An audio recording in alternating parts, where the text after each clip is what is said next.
Bienvenido al Ministerio de Rey de los Reyes. Y el título de hoy se llama La eternidad con Dios en el cielo.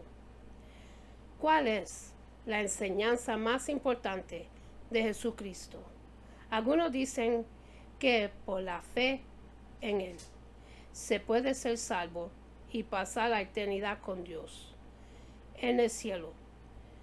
Puede sorprenderle al descubrir que ir al cielo cuando muera no es lo que Jesús enseñó.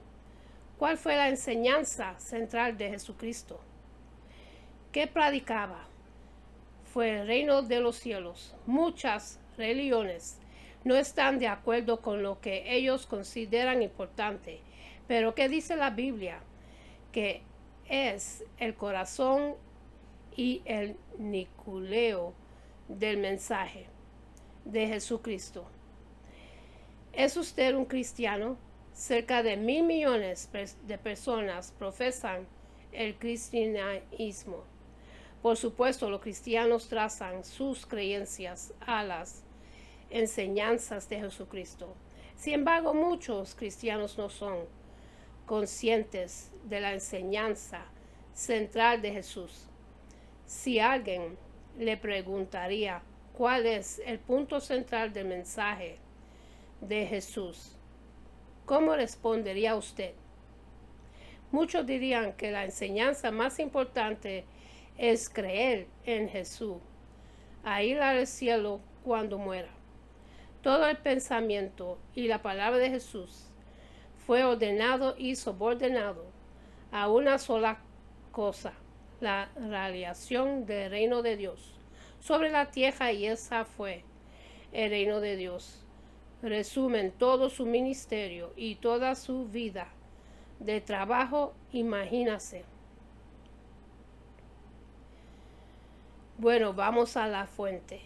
Notemos lo que dice la Biblia con el fin de comprobar lo que los hechos son en realidad. La Biblia deja en claro que el tema principal de Jesús era la buena noticia del reino de Dios. Sus propias palabras son registradas por nosotros para que podamos conocer su intención. Observe lo que dicen en el libro de Lucas, capítulo 4, versículo 43. Él le dijo: es preciso que anuncie el reino de Dios también a otras ciudades. Para esto he sido enviado. Y eso es exactamente lo que Jesús hizo. Lo hizo específicamente. Adelante, en un par de capítulos, se puede leer en el libro de Lucas, capítulo 8, versículo 1. Y sucedió que después de esto, se fue por todas las ciudades y aldeas, predicando y anunciando el evangelio del reino de Dios, y los 12 con él. ¿Necesita usted algunas buenas noticias? ¿Cuánto ha oído hablar del evangelio del reino de Dios? ¿Qué es? Puesto que Jesús habló de ello donde quiera que iba, ¿no debería saber acerca de ello? Y como un cristiano que no quiere estar mal informado acerca de su enseñanza más importante, este mensaje, el mensaje del reino, fue central en la enseñanza de Jesucristo. Desde el principio, desde el comienzo del Nuevo Testamento hasta el libro de Apocalipsis, el reino de Dios es mencionado decenas de veces. De hecho, escuche esta cita sobre el reino de Dios. La palabra reino se encuentra en 55 veces en el libro de Mateo, 25 veces en Marcos, 46 veces en el libro de Lucas y 5 veces en el libro de Juan. La frase el reino de Dios y las expresiones equivalentes se producen alrededor de 80 veces. Así pues estas estadísticas muestran la gran importancia del concepto en la enseñanza de Jesús. Por lo tanto, no cabe duda de que la frase reino de Dios expresa el tema principal de su enseñanza. Así que cuando nos fijamos en los hechos, ¿hay alguna duda de que el reino de Dios es la enseñanza central de Jesucristo? Ahora, ¿qué significa que es exactamente este reino? ¿Y cuándo y dónde sería establecido? Los discípulos de Jesús sabían que cuando Jesús habló del reino de Dios, no estaba hablando acerca de ir al cielo. Entonces, ¿qué es un reino? Ahora, esa palabra reino no es de uso común. No pensamos en ello mucho. No usamos ese término mucho, pero demos un paso atrás y consideremos lo que es. Ahora imagínase cualquier país. ¿Qué es lo que hace de un país una nación o reino? Pues hay 4 componentes.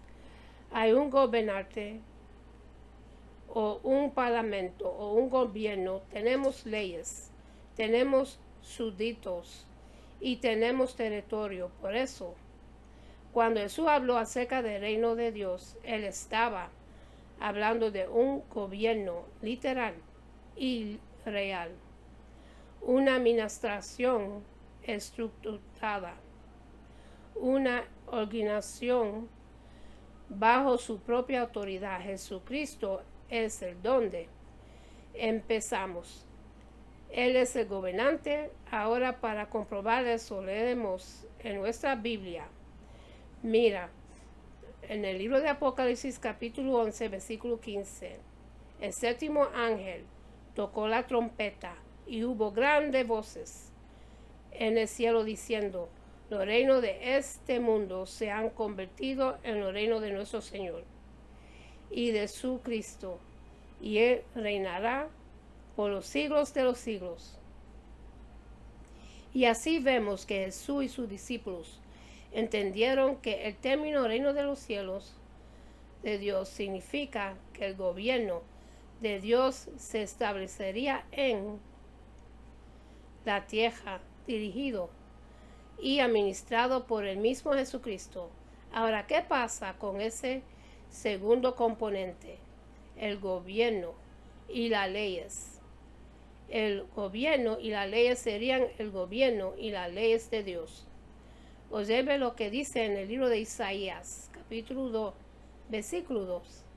Y acontecerá en los últimos días que el monte de la casa del Señor sería sentado en la cima de los montes y será exaltado sobre los collados, y todas las naciones correrán a él. En el libro de Isaías el profeta habla de este mismo concepto del reino de Dios. Note lo que dice. De hecho, cuando usted lee la palabra montañas en la Biblia, a menudo se representan naciones y gobiernos, y está hablando específicamente de eso aquí. Y dice: y sería exaltado sobre las colinas, y todas las naciones acudirían a ello. En el libro de Isaías capítulo 2 versículo 3, y vendrán muchos y dirán: venid y subamos al monte de Jehová, a la casa del Dios de Jacob, y él nos enseñará sus caminos y andaremos por sus veredas. Porque de Sión saldrá la ley y la palabra del Señor de Jerusalén. Ahora bien, si pasamos al tercer componente, los sustituidos y el territorio, ¿quiénes van a ser? Bueno, sería el pueblo y las naciones de la tierra. En el libro de Daniel capítulo 7 versículo 14 nos dice claramente: y le fue dado dominio, gloria y reino, para que todos los pueblos, naciones y lenguas recibirían su dominio. Es dominio eterno, que nunca pasará, y su reino uno que no sería destruido. Usted ve que Jesús enseñó y que vendrá un tiempo de cambio. No es el tipo de cambio de que hablan los políticos. Es nada menos que un cambio radical y dominante en todo el orden mundial. El reino de Dios gobernaría sobre toda la tierra. Ahora bien, si ustedes como yo, que no ha oído mucho sobre el reino de Dios, como yo pudo haber sido enseñado toda la vida que cuando uno muere va al cielo. Pero lo que realmente nos sucede después de la muerte, ¿dónde están nuestros seres queridos que han fallecido? ¿Alguna vez va a verlos? La mayoría cree que cuando mueren van al cielo, pero ¿es esto lo que enseña la Biblia? Es verdad, ya hemos visto que el cielo no era uno de los puntos de que hablaba Jesús. No es de extrañar ni tenemos en cuenta la sobresaliente declaración en Juan capítulo 3 versículo 13. Y nadie subió al cielo, sino el que descendió del cielo, el Hijo del Hombre, que está en el cielo. Estas palabras fueron escritas décadas después de que Jesús murió y ascendió al cielo y después de que muchos de sus seguidores habían muerto, pero aquí dice todavía que nadie más que el mismo Jesús había ido al cielo. Es un hecho que el punto clave de Jesús era el reino de Dios. Ese reino venidero era claramente el tema de su ministerio. Ahora, una cosa con que usted puede familiarizarlo es el Sermón del Monte. Es probablemente una de las enseñanzas más citadas de Jesús. En él que dice: buenaventurados los que lloran, buenaventurados los mansos, los misericordiosos, buenaventurados los pacificadores. Puede estar familiarizado con ellos. Ahora sabe en lo que hizo incapaz de Jesús es en esa lección. Señaló a sus seguidores hacia el reino. Vamos a anotarlo. Comience un mensaje en el libro de Mateo capítulo 5, por lo que mira en Mateo. Y en Mateo capítulo 5, versículo 3, señala a los pobres de espíritu. Note lo que dice. Mateo capítulo 5, versículo 3.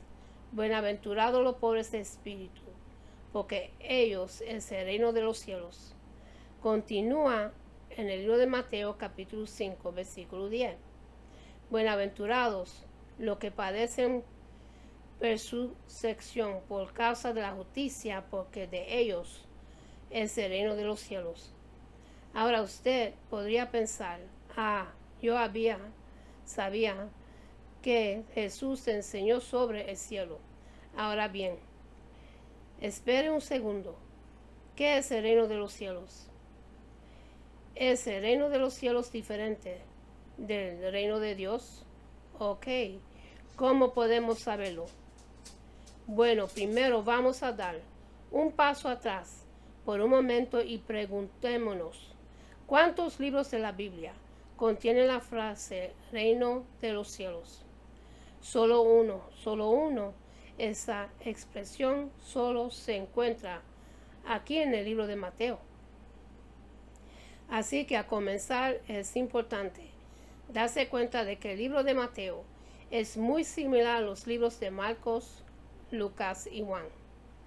Estos primeros 4 libros del Nuevo Testamento describen la vida y las enseñanzas de Jesucristo desde su nacimiento hasta la crucificación. Así que estos 4 seguidores, discípulos de Jesús, describen muchos de los mismos acontecimientos desde diferentes perspectivas. ¿Y qué de ese término el reino de los cielos? Que es utilizado solo aquí en el libro de Mateo. Esto es interesante, no molesto, no queremos entender mal de lo que Mateo quiso decir y él no quería que mal entendamos tampoco. Así que usar el reino de los cielos y el reino de Dios de manera intercambiable. Leemos en el libro de Mateo capítulo 19. Cerca de donde empezamos en el libro de Mateo capítulo 5.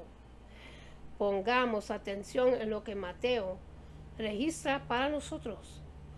En Mateo capítulo 19, versículo 23, entonces Jesús dijo a sus discípulos, de cierto os digo, que un rico difícilmente entrará en el reino de los cielos. Y otra vez os digo, es más fácil que un camello pase por el ojo de una aguja que un rico entre en el reino de Dios. Usted ve que estas dos frases aparecen juntas. ¿Y qué nos dice eso? Se muestra que son términos idénticos.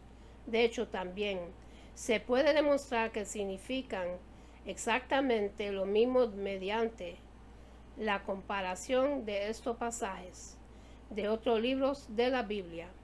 Recuerda, en el libro de Mateo, capítulo 5, versículo 3. Bienaventurados los pobres de espíritu, porque de ellos es el reino de los cielos. Ahora bien, si vuelves al libro de Lucas y comprobamos el mismo escenario en el libro de Lucas, aquí encontramos el mismo concepto y lo dice, solo un poco diferente al libro de Lucas. Lucas capítulo 6, versículo 20. Y alzó sus ojos hacia sus discípulos y dijo, bienaventurados vosotros los pobres, porque vuestro es el reino de Dios. Ahora, ¿no lo hace obvio? Esas dos frases significan exactamente lo mismo.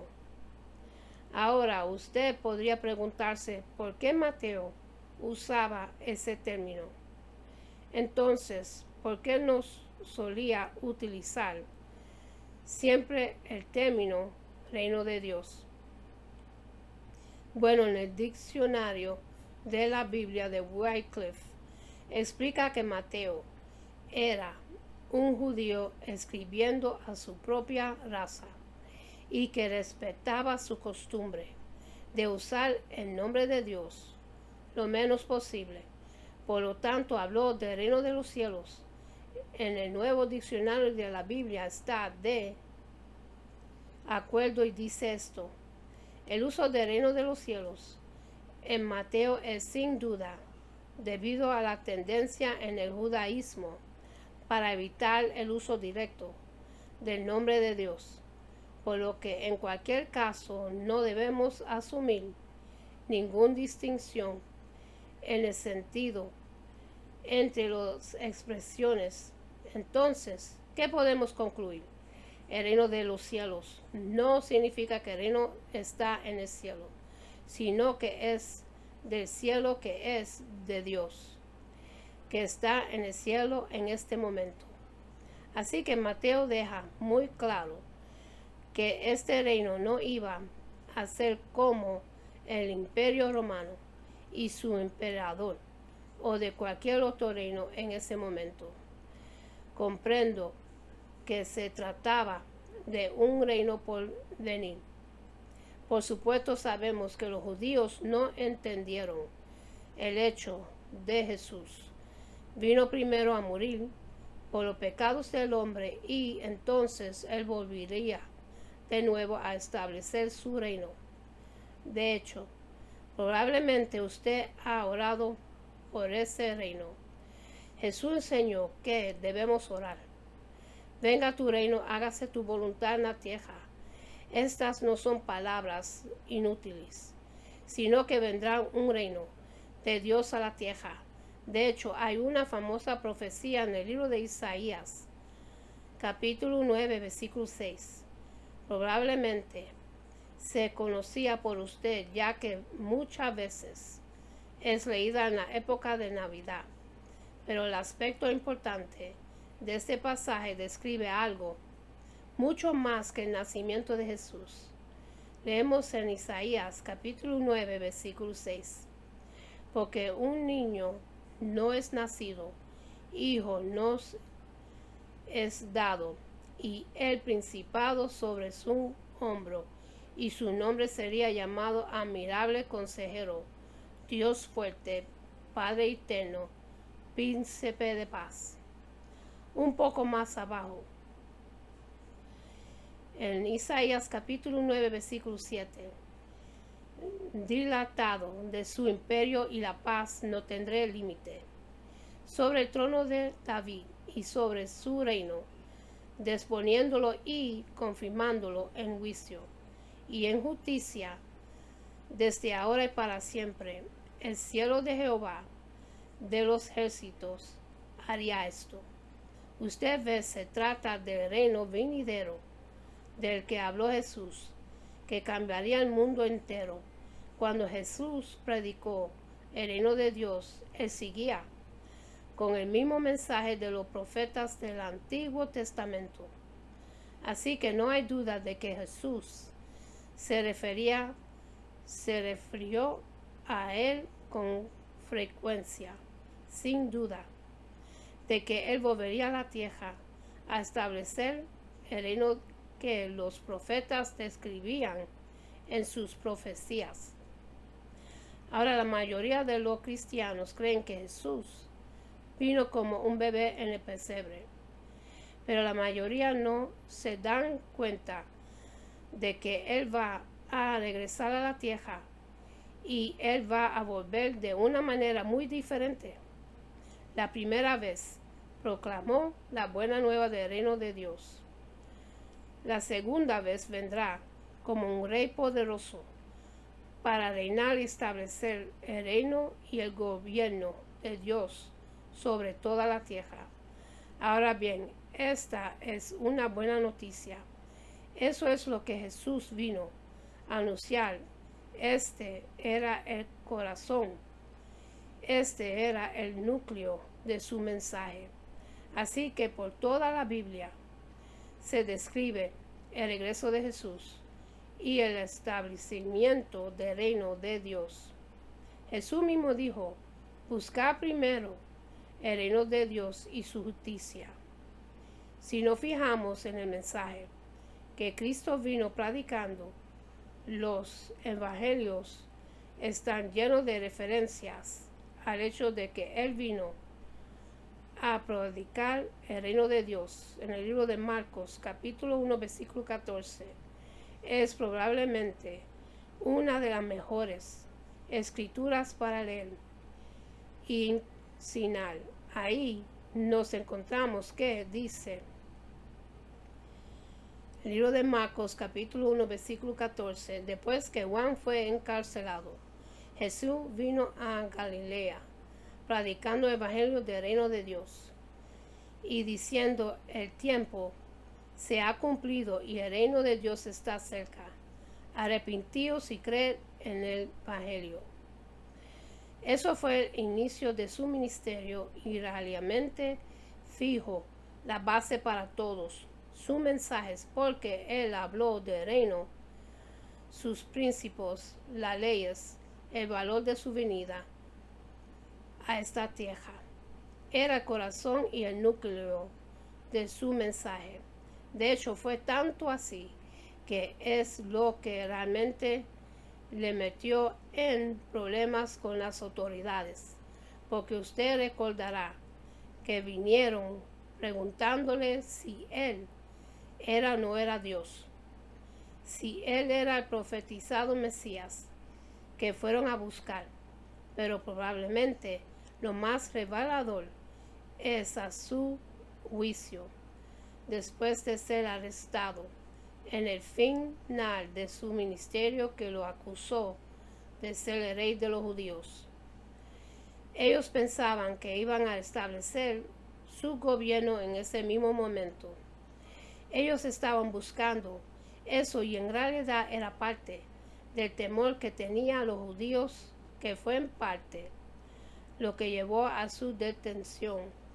Así que no hay duda de que ese era la pieza central de su ministerio y el mensaje que él continuamente predicaba. Y es lo que realmente atrajo a un gran número de personas a Cristo a causa de la esperanza que les dijeron de un mundo mejor, una vida mejor y una mejor oportunidad. Aún durante la última semana de su vida, muchos de ellos pensaron que iba a Jerusalén para establecer el reino en ese momento. Y con esto termino, mis hermanos, y para los que quieren recibir a Jesucristo en su corazón, repiten conmigo la oración de salvación y comienza así. Padre Celestial, en el nombre de Jesús, yo me arrepiento de todos mis pecados y abro mi corazón para que Jesús venga dentro de mí. Jesús, tú eres mi Señor y Salvador. Creo que muriste por mis pecados y se levantó de los muertos. Lléname con tu Espíritu Santo. Gracias, Padre, por amarme. En el nombre de Jesús. Amén. Y ahora vamos a hacer una oración, una de las primeras oraciones que está escrito en la Biblia, en el Viejo Testamento. Y esto es una oración de bendición que Jehová de los ejércitos, nuestro Padre Celestial, se lo entregó a Aarón Moisés para el pueblo de Dios, para cada uno de ustedes. Y esta oración de bendición se consigue en el libro de Números, capítulo 6, los versículos 24 hasta 26. Y dice así: Jehová te bendiga y te guarde. Jehová resplandezca su rostro sobre ti y tenga de ti misericordia. Jehová hace sobre ti su rostro y ponga en ti paz. Mis hermanos, les pido que busquemos de Dios, que estamos viviendo en los últimos tiempos. Tenemos que buscar de Dios, acercarnos más de Dios, porque todo lo que está escrito en su palabra está desarrollándose delante de nuestros ojos. Todas las plagas, las enfermedades, todos los terremotos, los volcanes y todos los terremotos y los tsunamis, todo está sucediendo delante de nuestros ojos. Tenemos que rindarnos más a Dios y buscarlo más antes que sea muy tarde. Busquemos de Dios antes que sea tarde. Con esto lo dejo.